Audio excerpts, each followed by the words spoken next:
د ملي دفاع وزارت خبر ورکړی چې افغان دفاعي ځواکونو د کندهار معروف ولسوالۍ اړوند سیمه کې د زریدار لویه پوسته نیولې او یو زریدار ټانک یې هم په بشپړ ډول تخریب کړی دی. دفاع وزارت وایي د جګړې پر مهال دښمن مرال بایللی او په پرلپسې توګه خپلې سیمې پرېږدي. د ملي دفاع وزارت په خبره چې تر دې دمه کندهار کې له پاکستاني رژیم عسکرو څخه 10 پوستې سره له غنیمتونو نیول شوي دي. عزتمندو هیوادوالو، پر همدې اړه باندې بحث لرو. د بحث لپاره را سره قدرمن میلمانه هم یو ځای سوي دي. د ټیمز له لارې را سره د سیاسي او نړیوالو چارو پوه ښاغلی عزیز مارج ملتیا کوي. په سټوډیو کې را سره د سیاسي چارو پوه ښاغلی مفتي محمد عارف صاحبزاده صاحب شتون لري. عزتمندو میلمنو، په خیر راستئ پروګرام ته. قدرمن مارج صاحب سلامونه، ستړي مستې. ډېره زیاته مننه چې زموږ لپاره مو وخت ځانګړی کړلو.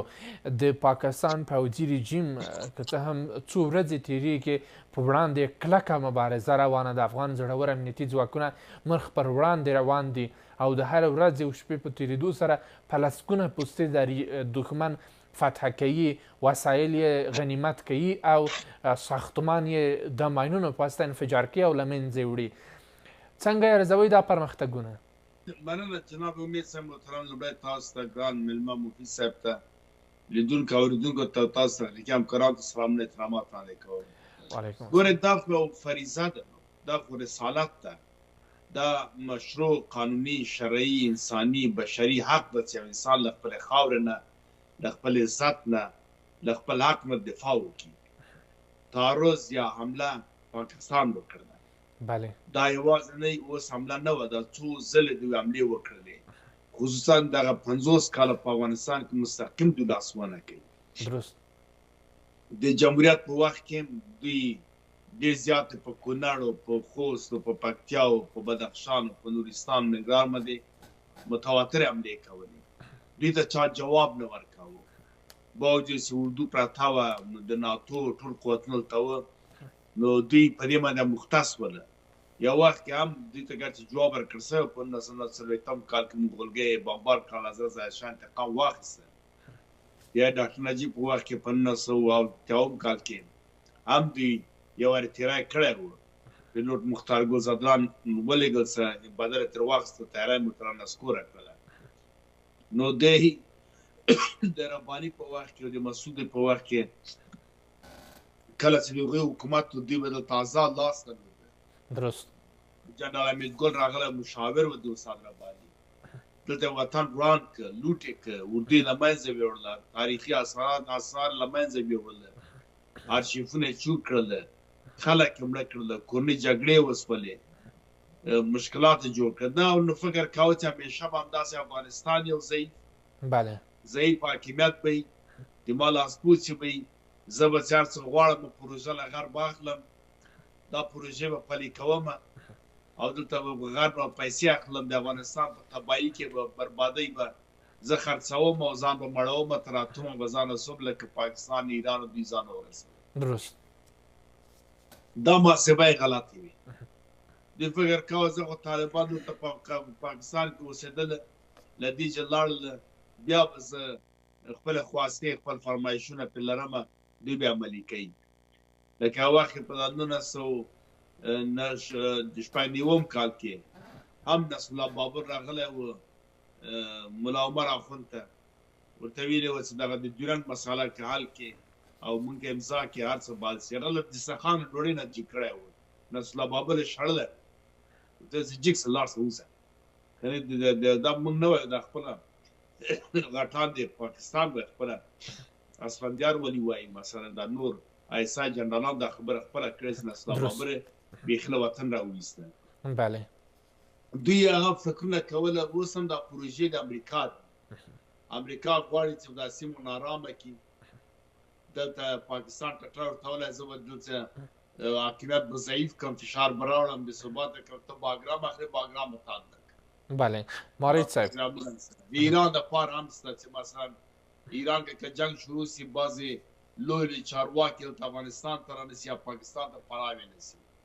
بل پاکستان له دې نه هم ډارېږي چې امریکا د ایران په وړاندې دوی نه اډې ونه غواړي، لکه مخکې چې د افغانستان په وړاندې شمسي اډې و دا ورکړې وې چې اړیکې خرابې نه کړي له ایران سره له هغه نه هم هېرېږي. ادرس هم بدلي، یا ناخوالې دي، بلوچان راپاڅېدلي دي، پښتانه راپاڅېدلي دي، سیندیان نو کشمیریان دې لپاره هم چې هغه خبره پټه کړي، دې خوا ته حملې کوي یا خولې اچوي. دا پروګرام شته. داعش هم ده، داعشان هم راوستلي دي چې راولي افغانستان او تنازل یې تېر کړي مرکزي اسیا ته. دا په ټوله کې چې موږ ګورو دغه پاکستان ته چې دغه ډول د درس ورنه کړل سي، عبرت ورنه کړل سي، تر هغه چې دغه جغرافیه د افغانستان ده او روسیه ده او امریکا دښمني ده او پاکستان جوړ شوی د افغانستان په وړاندې. دا باید ملت په دې پوه سي واضح چې پاکستان جوړ شوی چیز دپاره چې د روسیې مخه ونیول سي ګرم اوبو ته. روسیه چې کوشش کوي ګرم اوبو ته ځي، له کومې لارې سي؟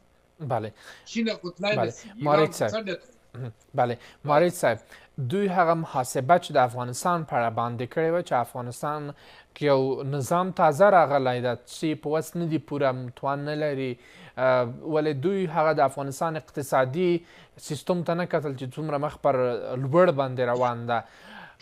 ځواب څنګه ورته ورکړل سولو؟ ګورې دغه افغانستان خو جنګ ځپلی هېواد ده او دا خلک له اول نه داسې په فقر او په غرو کې په دې کې سور کړی ده او په جنګ کې ټول عادت دي. د افغانستان بنیاد هم چې کېښودل سه همدغه دفاعي حالت، همدغسې لښکرې وې راتلې په افغانستان باندې. زه تاریخ ته لاس ډېر اوږدي، لسکندر مقدوني، نموریا کورنۍ افریقا پاچا نه و. دا ډلې چې موږ نومونه اخلو، تایریانو ته راغله، ګوډ تیمور دلته راغی، امویان راغله، عباسیان راغله، لاکو راغله، چنګیز راغی، مغول راغی، کروک کورنۍ راغله، ساسانیان راغله، صفویان راغله. دا نومونه چې اخلي هغه سړي بیخي دا ټول راغلي دلته مات شوي بېرته تښتېدلي دي. درست. که چېرې موږ ووایو چې نه دي مات شوي، موږ پاتې وو، لا خلاف جغرافیه ولې پاتې ده؟ دغه افغانستان ولې پاتې ده؟ دغه افغان ولې پاتې ده؟ خو دلته به نسل بدل و، یا به فراري کړی یا وزري و، جغرافیه د افغانستان په نوم افغان به نه و، پښتون د نور قومونه دلته به نه و. درست. خو دا چې پاتې دي معنی دا ده چې نور کسانو دلته اثرات نه دي کړي. درست. اما مارید صاحب، که یقین وکړه په هر مملکت کې چې استعمار و ښکېلاک راغلی دی یا کاسکه نیولې ده، په دغه ژبه یې اړولې ده. په ټوله افریقا کې افریقایي څوک نه غږېږي، یا په انګلیسي غږېږي، فرانسوي غږېږي، اسپانوي غږېږي، پرتغالي غږېږي، ایټالوي غږېږي. مثلا په دا نورو ځایو کې همدا اوس په تاجکستان کې ټول په روسي خبرې کوي، که تاجکي خبرې کوي نو نوشته او لیکنې تر اوسه په روسي دي په ټولو جمهوریتونو کې. بله. مارید صاحب، د پاکستان موضوع څنګه وه؟ بله، د پاکستان په اړه، د پاکستان د محاسبې په اړه ما وپوښتل. نه، پاکستان خو غلطه محاسبه وکړله. درست. په دې دا د غوبسو جاله ته لاس وروړه. ده فکر کاوه چې راځه دا به ډېر اسانه وي، لکه پخوا غوندې بمبارد هغه به کوم بیا به نو غندن به یې خلک په چارواکي به ټول همداسې سره ټیټ نیولي، ما ته به څوک غږ نه کوي. اوس ګورئ تاسې هوایي ځواکونه هم موږ په غږ تر واخیسته. ځمکني خو زه همدا اوس توصیه کومه، مشوره ورکومه امارت اسلامي مجاهدینو ته چې تاسې لومړی کار چې کوئ شاګرد ونه کړئ، حرکت وکړئ، پېښور او کوټه او دا ځایونه تر ونیسئ او په ډېر سهولت ډېر په اسانۍ نیول کېږي. هغه خو خلک ټول همدې ته ناست دي چې کله له افغانستان نه دا غږ پورته کېږي، ځکه خلک بې اعتباره ډېر وخت نه. کله چې د امیر عبدالرحمن خان په وخت کې دغه د ډیورند مسله هاني مارټین ډیورند مطرح کړله په 1893 کال کې. دغه د وزیرستان د بندو لوړو دا نور ټول د خیبر تر چتراله پورې کسان راجګ شول، که قلم الدین و که پاونده و مولوي پاونده دا ټول راغله کابل ته تر بالایسار کې چې په جاس ور پلاوی ورغه سره وغږېد، ناامیده لاړله، قاطع چا جواب نه کړ. دغسې لږه نه مخکې که موږ اوس لاړ شو، یو وخت کې رنجیت سنګ حمله کوله په پېښور او په دې ځای باندې، یار محمد خان و عظیم خان و، خلک یې راپاڅوله، اپریدي و، یوسفزي و، روزي له سواتو ټول نه هغوی ته تیاره ونیوه. عظیم خان یا محمد خان راوتښتل کابل ته راغله، هغه یې په ډاګه د دوست محمد خان په وخت کې یو وخت دغه ځکه چې نیول سوې وې د جنسینګو د خلکو نیولې وې انګریزانو ورته ویل په 1950 کال کې د ازادي خبرې وې او دا مسایل انګریز وایسرا د هند ته وویلې وه دغه د افغانستان ځکه د خوښه کوې چې سم نیولې دي دا ورته ویلی خو څوک یې وغواړي و دوست محمد خان ته وویل دوست محمد خان ورته ورغله زه جرګه وکړم جرګې سره ورسېد دغسې امان الله خان په وخت کې ازادي دا استقلال واخیسته د سپهسالار نادر خان لاړه تر تل واڼه دا جونې ونیوله بېرته شاګرد کړ هغه خلک راجګ سول چې موږ ته خو ټوپک هم راکړي وو دا هم کړي وو موږ استقلال او خپلواکۍ کې کوم مرسته وکړه هلته انګریزان بعضې خلکو ته ټوپک ورکړي وو چې د امان الله خان د افغانستان په ضد وژل دوی هغه ټوپک واسه بېرته د انګریز په ضد جنګېدل بارم کله چې هغه څه خپلواکي د نیم افغانستان خپلواکي واخیستله هغه خلکو ته شا کړل څو ځلې خلقیانو پرچمیانو دغسې یو خلکو ته لاړله خاک دی ډاکټر نجیب 11 ریاست هلته کار وکړه خلک یې راوستله افغانستان ته پانتونو کې ځای په ځای کړه خوشحال خان رحمان بالیسه کې شوروي ته ولېږل تیاری ونیول سماګرن حالات داسې چې رباني راغی په ځای دې چې پښتونستان داسې نه وړي چې خو هغه پاچا و رباني رژیم و هغه نو بلکل افغانستان تسلیم کړه ټولو شتمنۍ ټول تاریخ سره پاکستان ډېره زیاته نو بنا هغه خلک ناامیده غوندې وو اوس خو تیار بلوچان که ته په ماشه ناست دي پښتانه د خپل حقوق ازادۍ دپاره د خلک تایید طبقې نر او ښځې په زرګونه پښتانه ورک دي دوی هم آماده دي سیندیان خوا د نارې وایي هند وایي چې سر خاوره بتان کشمیریان خپل ازادي غواړي او یا لاین سره یو ځای کېدل غواړي ډېره زیاته مننه پاکستان ته پنجاب ته حیثیت نه ده پاتې سلامت اوسئ مارۍ صاحب زه بیا راګرځم طرف سرکونه بند کړي یعنې دغه پنجاب او پاکستان د تاسو نور نه یي مارۍ صاحب مننه سلامت اوسئ زه بیا راګرځم اسلام آباد ته ځي ویزا اخلي کور آباد د فورمې په نوم باندې ویزا ورته جوړه کړې ډېره زیاته مننه مارۍ صاحب زه د بحث په اوږدو کې بیا راګرځم څو ځوانان چې په ټیک ټاک په دې جوړې کې وي احساساتي خبرې کوي جناب بابا واري جناب بابا دا مسله په امید مننه کور آباد مارۍ صاحب سلامت اوسئ زه بیا راګرځم موږ پنجابي کېدای نو سونه بنان بهتر همدا ده چې ډېره مننه مارۍ صاحب پېښور دا مستقیمه تر ونیسي او کراکرام په خیر جلمه په لاس خپل بیرغ بس ډېره زیاته مننه مارۍ صاحب کور آباد سلامت اوسئ مارۍ صاحب د افغانستان د اسلامي امارت د کورنیو چارو وزیر خلیفه سراج الدین حقاني په پکتیکا او په خوست ولایتونو کې په دواړو ځایو کې داسې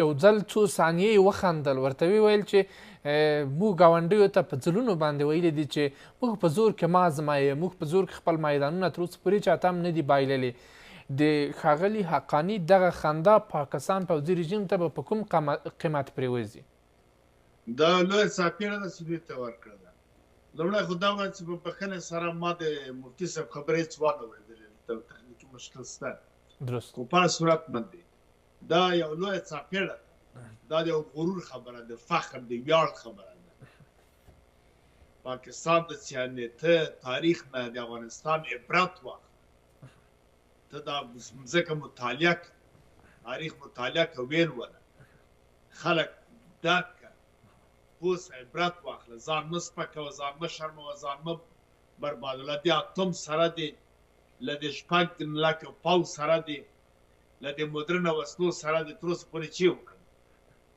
پیلوټ دې دلته راولېده الوتکه یې دلته راولېدله غیر راغلي ملکي کسان دې بمبار کړله بې ګناه خلک دې مړه کړل ځان دې وشرماوه که دا پروژه ته مخ ته بیایې هم شرم ده که د بادار درته امر کړي هماغه بادار ورته ما مه سپکوه یو هېواد یو چارواکی حد اقل یو څه غرور باندې ژوند کوي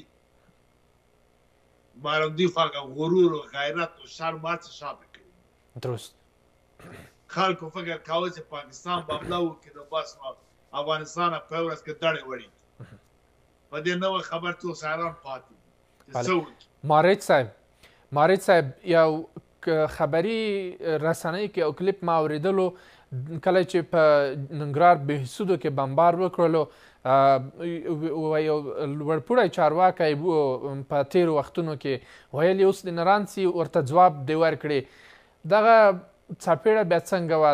دوی دغه دښمنان چې دغه ډول خبرې کوي مغرضه کړی، دوی ته څه ډول یو پیغام ده؟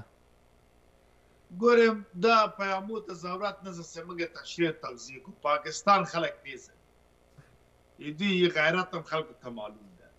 د دوی له بنګال نه د پوځیانو 93 زره پوځیان تسلیمېدل او دوی نه جامې ویستل د خپل شرم په تاریخ کې نور دوی چا په مخ نه لري. په واقعیت کې هند حمله اوس پرې وکړله په 1955 کال کې. دوی پورته پورتالې تلل د انګریز او د امریکا او د ناتو په زور باندې بارندسې ووهله چې تر ننه پورې بیا هند ته غږ ونه کړ. تم نفوس خلک د مجيب الرحمن شیخ مجيب الرحمن په وخت کې بنګالیان راجګ شو په 1901 کال کې. همې خپل ازادي تر واخیسته، همې دوی ووهله، همې وټکوله. دوی دومره بې شرمه بې حیا وه چې هغه نجونې په بنګال کې حمله ور وکړله، هلته تجاوزونه وکړل. دا دومره بې ظرفیته پوځ ده.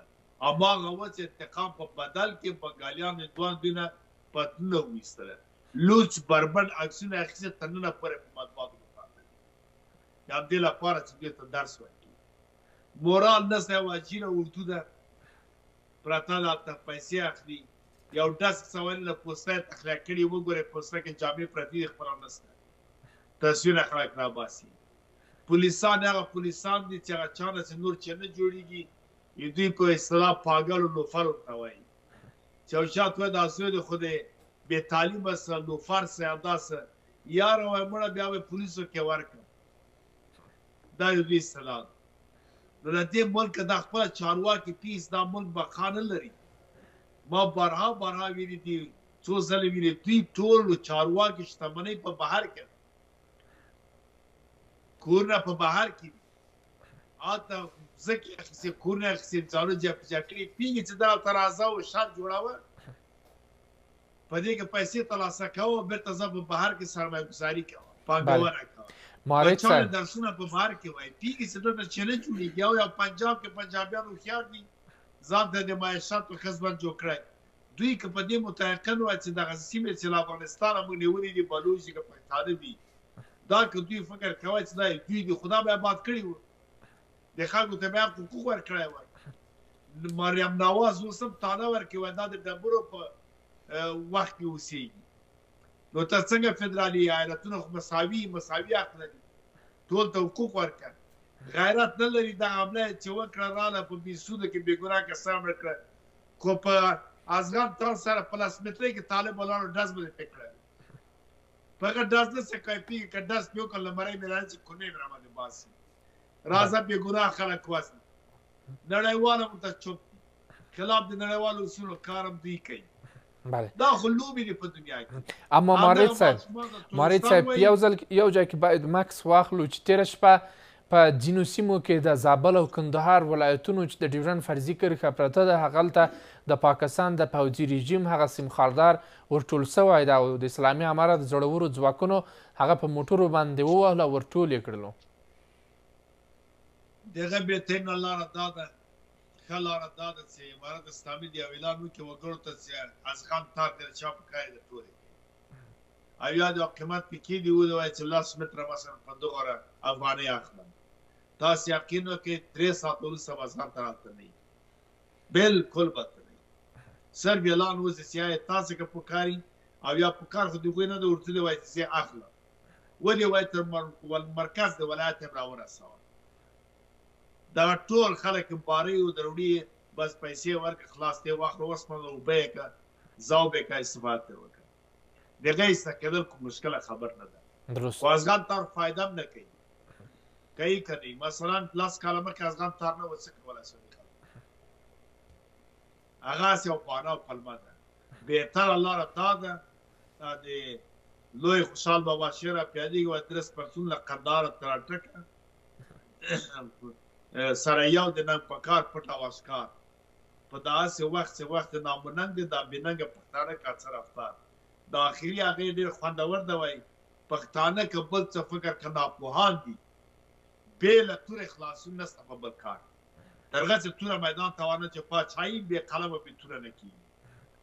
عدم تشدد څه معنی یعنې بې غیرته لاسونه د شاته وتړه چې پنجابی راځي په نافرماني وایي دغه سیاستونه اوس عمله صاحب فلاني خان بابا او فلاني خان دا ټول غلط دي توره ده پاچا باید قلم په لاس کې او توره په لاس کې ډېره زیاته مننه مارید صاحب قانون پلی کې هم زور و قوت ولري هم باید قلم ولري همدغسې چې توره نه وي تر اټکه پورې خاوره ترې وننیول سي دا ترغه چې بیا ووایه چې پاکستان د افغانستان ده جوړ شوی د دې لپاره چې د روس مخه ونیسي له کومې لارې افغانستان ده دا دښمني کوي دا مشته شوی دښمن ده ډېره زیاته دا مننه بېسخت تغذیه له افغانستانه کړې ده ډېره زیاته مننه قدرمن مارید صاحب زه د بحث په اوږدو کې بیا تاسو ته راګرځېږم مارید صاحب که څه هم ناخوالې ډېرې زیاتې دي په پاکستان کې د پاکستان پوځي رژیم د افغانانو په وړاندې بالخصوص د افغان کډوالو په وړاندې سخت فشار راوستلی ده په تیرو څو ورځو کې ملا امامان چې دیني عالمان هغوی ته خطاب کیږي پیشوایان دي په مسجدونو کې اعلان کوي چې هر هغه چا چې افغان کډوال ولیدلو پولیسو ته د خبر ورکړي بالخصوص په اسلام آباد کې ویډیوګانې راوتلې دي دا څومره د بشر خلاف د یو هغه عمل ده چې په هیڅ وجه انساني او بشري قالب ته نه لویږي ګوره دنیا کې هر مورد کې هر برخه کې هر څانګه کې اصول موجود سوي دي جوړ سوي خو په خواشنۍ سره دا ټول د زبرځواک هېوادو په لاس کې دي هغوی بودیجه ورکوي هغوی هدایت ورکوي د هغوی په نفع باندې خبرې کوي خپله کروانسین 1950 کال د تریت افرومه یا د کډوالو چارو کې سرعت لري پروتوکول نه بین الدول خصوصي دوه هېوادو منځ کې دي اعلامیه د کوباشان 1940 کال دیپلوماتیک اصول دي منشور د ملل متحد ده اما پاکستان د تهران کې هغوی هم له ځانه دفاع نه کوي نه ورته وایي څه ولې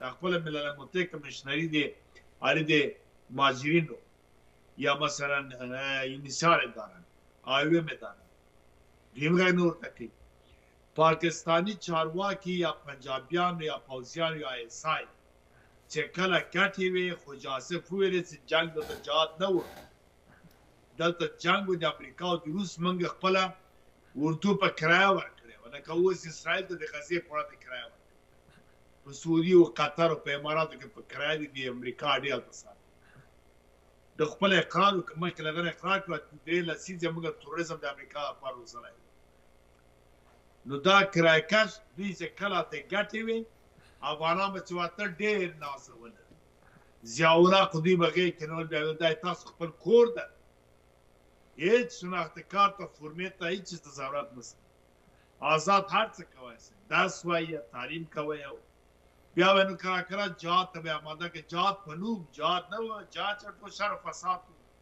جهاد خو پاکه کلمه ده و چا چې پاک جهاد کړی د هغه بیچاره د خدای غیر کرامت کې هغه اجر هم له الله نه غواړي نه له بدن نه له قوت چوکۍ نه هغه د خاو لاندې ده یا په کور کې ډوډۍ نه دا مفسدین او غله دا ټیکهداران چې کارتر سره ناست خلیلزاد چې ترجمه کوله په سپینه ماڼۍ کې داود خان په وخت کې جګسي خپله مسعود رباني ګلبدین وایي موږ داود خان وخت تللي بیا سرخرود کې په پنجشیر کې په لغمان کې د داود خان په وخت کې بغاوتونه شروع کړي وو هسې روس موږ یې پس افغانۍ جوړې کړې روس خو پس راغی بیا روس یې لاړم دوی جهاد کاوه خو پر صورت درست پاکستان به دا خلک ناسوله ولې ډالر راتلل البسې راتلې سلا راتلې دوا راتله خوراکي توکي راتله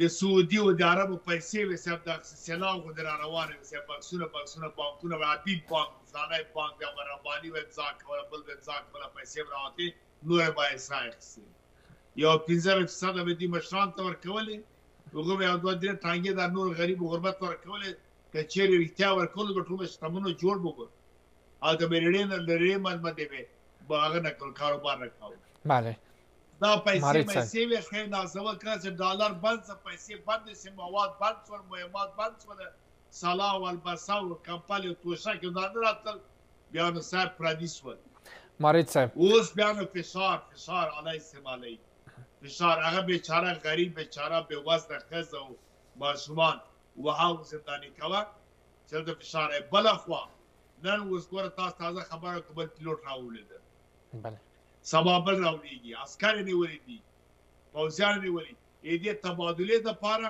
هغه کډوال بیچارهګان زندان کې اچوي بیا سبا ته وایي چې والا موږ هم دومره کسان نیولي دي لکه دوستم چې طالب په نوم باندې 2.5 نفر په دشتالي کې بېګناه مړه کړل واسې هغه ویډیو اوس هم ساتي په مزار شریف کې ورته چغې وایي چې واوره زه له 15 هغه زه طالب نه یم هغه راته وایي مرګ په طالب نه یې سر طالب مونږ ته پښتون په نوم یې بوته په دشتالي کې مړ دغسې بیا نو دوی بیا اسیران د طالب په نوم باندې یا یې وایي ورته وایي چې وایي زه طالب وم هغه مجبور چې وایي صاحب وه زه پوسته کې مې جنګ کاوه دروغ دغه برنامې جوړول بیا نو خپل دغه پوځیانو تالید شوي دا تورمخې پنجابیان دا پیلوټان دا پې تبادله کوي دا ډېر مکار دښمن هېواد ده د لپاره هېڅ ډول لیاس پکار نه ده هېڅ ښه الفاظو ته پکار نه دي ډېره زیاته مننه لکه څنګه چې کلداره اوس په چا په جب کې چې کلداره اوس ولیده شوه دغه مرګ مطلق روا ده که بېخیرته چینه عکس اوس هم په جب کې ګرځي خپله ښځې ته ورکوي چې ورسره سم ده هغه بېخیرته نو پخوا هغه بانه وه وایي کلداره پورته ده افغانۍ ټیټه ده اوس خو 2 چنده افغانۍ پورته ده نو اوس کلداره ورته ګرځي هر چا کور چې په پاکستان کې ده اوس هم ژوند کوي هغه کډوال نه دا یا چارواکی یا بل یا شتمن یا تاجر سوداګر دی د خپل کور اوري کرا نه اوس دی مطلق د مرګ روان ده ډېره زیاته مننه ځینې بیا استفاده ودا کوي نو مارید صاحب مننه وخت مو پای ته رسېدلی کږې خولې به په سوک سمیږي دا په سوک سامي سي باید مهرباني ډېره زیاته مننه کوم د نړیوالو چارو په په لندن کې د کډوالو چارو وکیل ښاغلی عزیز مارید صاحب په سټوډیو کې راسره د سیاسي چارو پوه ښاغلی مفتي محمد عارف صاحب زاغه صاحب قدرمنو میلمنو نړۍ مننه سلامت اوسئ له تاسو هېوادوالو څخه هم تر دې دمه مننه کوو چې زموږ سره یاست یا دمه اخلو له دمې څخه وروسته زموږ همکاران ستاسو په چوپړ کې دي د ژوندون ځانګړې خپرونې د پاکستان څخه د غچ اخیستونکو بریدونو په تړاو ادامه لري